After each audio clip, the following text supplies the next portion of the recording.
Assalamualaikum warahmatullahi wabarakatuh. Alhamdulillah wassalatu wassalamu ala Rasulillah wa ala alihi wa sahbihi wa mawala. Salah satu di antara permasalahan yang sering terjadi dalam kegiatan berkurban adalah jatah khusus yang diberikan kepada para panitia kurban. Apakah seperti ini diperbolehkan? Karena ini termasuk di antara hal yang banyak terjadi di masyarakat kita.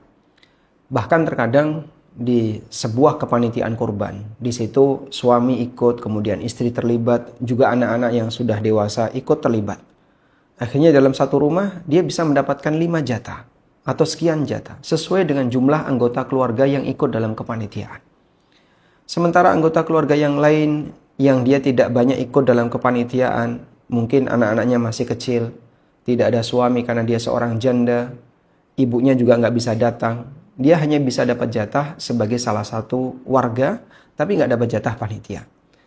Dan kenyataan ini menjadi salah satu keresahan yang ada di masyarakat. Sekarang kita akan bahas dari sisi fikih.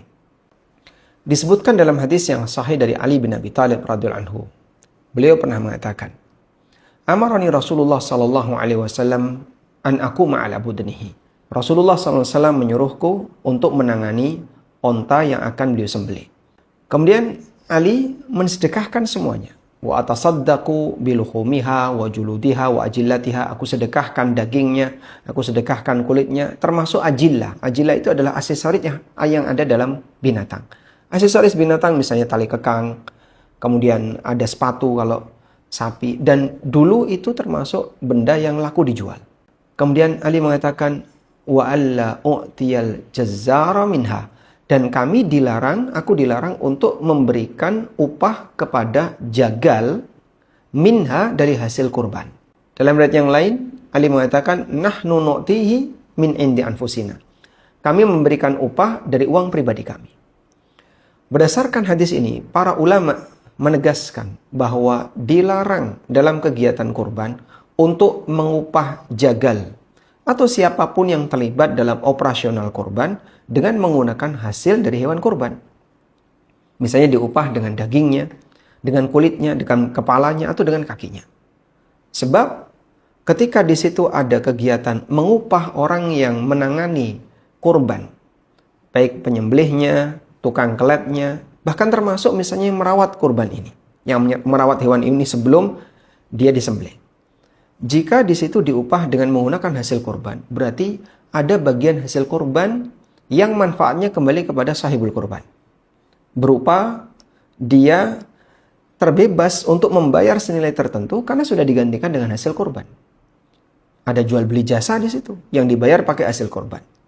Dan jual beli jasa atau jual beli yang lain yang dibayar pakai hasil kurban dilarang oleh Rasulullah SAW. Sampai beliau memberikan ancaman, man ba'a jilda udhiyatihi fala udhiyatalah. Barang siapa yang menjual kulit dari hewan kurbannya, maka tidak ada kurban baginya. Selanjutnya, posisi panitia dalam kegiatan kurban, mereka sebagai apa? Kita tahu panitia yang terutama bagian yang sibuk. Terkadang dia menyembelih, terkadang menguliti, terkadang mencacah daging, ada yang membersihkan jeroan atau usus dari binatang, dan seterusnya. Kita tahu memang ini sebuah kegiatan yang boleh dibayar. Sehingga misalnya saya berkorban sapi dan saya mengundang beberapa orang untuk menangani korban saya. Maka orang yang saya undang untuk menangani korban saya, mereka boleh minta bayaran. Namun di sana ada satu ketentuan. Saya tidak boleh membayar dari hasil kurban yang saya lakukan. Sehingga saya tidak boleh memberikan kepada mereka 1 kilo daging atau setengah kilo daging sebagai upah atas jasa yang mereka lakukan. Dari sinilah apabila panitia mendapatkan jatah khusus sebagai upah dari penanganan dia dalam ngurusi binatang kurban, baik yang bertugas mencacah, bertugas untuk membersihkan ususnya dan seterusnya, maka dia melanggar hadis Nabi SAW. Terus bagaimana Pak solusinya? Sementara panitia jumlahnya banyak.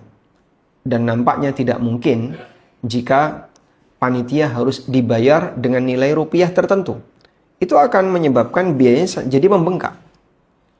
Kita tahu bahwasanya biaya yang paling besar dalam kegiatan kurban adalah biaya SDM. Terutama panitia yang jumlahnya banyak. Memberi makan, ada snack, dan seterusnya. Kalau ini semuanya dibebankan kepada sahibul korban, memang akan terlalu memberatkan bagi mereka. Solusi yang bisa kita berikan. Pertama, kita perlu memahamkan kepada panitia bahwa status kerja mereka adalah kerja sosial. Bahasa lainnya itu kerja bakti.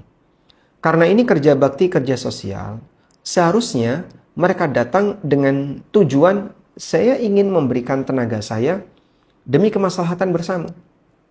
Bukan dalam rangka untuk mencari upah. Orang kerja bakti tentu tujuan dia bukan untuk cari upah. Kerja bakti bersih-bersih jalan, bersih-bersih selokan, kumpul bersama satu RT. Tujuan mereka bukan dalam rangka untuk nyari upah, tapi untuk kegiatan bersama. Sehingga dengan memberikan arahan semacam ini, semoga panitia bisa menyadari bahwa awal dari tujuan mereka bukan untuk nyari upah, baik duit maupun daging. Yang kedua, kita berikan arahan kepada panitia bahwa saat mereka kerja bakti, tujuannya adalah untuk mengharapkan pahala dari Allah Subhanahu wa taala. Mungkin panitia bukan sahibul korban, tapi dia membantu sahibul korban. Sehingga Anda bentuk ta'awun 'alal birri wat taqwa. Tolong menolong dalam kebaikan. Dan Allah Subhanahu wa taala perintahkan wa ta'awanu 'alal birri wat taqwa. Lakukanlah tolong menolong dalam kebaikan. Yang ketiga, kalaupun ada biaya yang itu dijadikan sebagai biaya wajar, misalnya biaya makan snack atau makan siang atau yang lainnya. Jika ini terlalu berat, jika dibebankan kepada sahibul korban, maka kami sarankan agar masyarakat setempat mengadakan iuran sebelum pelaksanaan korban yang fungsinya dana itu nanti dipakai untuk biaya operasional. Sehingga sebagaimana kegiatan 17-an di masyarakat kita. Masyarakat kita iuran, para pemuda keliling untuk nyari dana iuran dan mereka kemudian nanti digunakan untuk kegiatan 17-an ketika Agustus. Kita punya pengalaman seperti itu. Dan seharusnya kita juga bisa untuk menerapkan itu dalam kegiatan korban.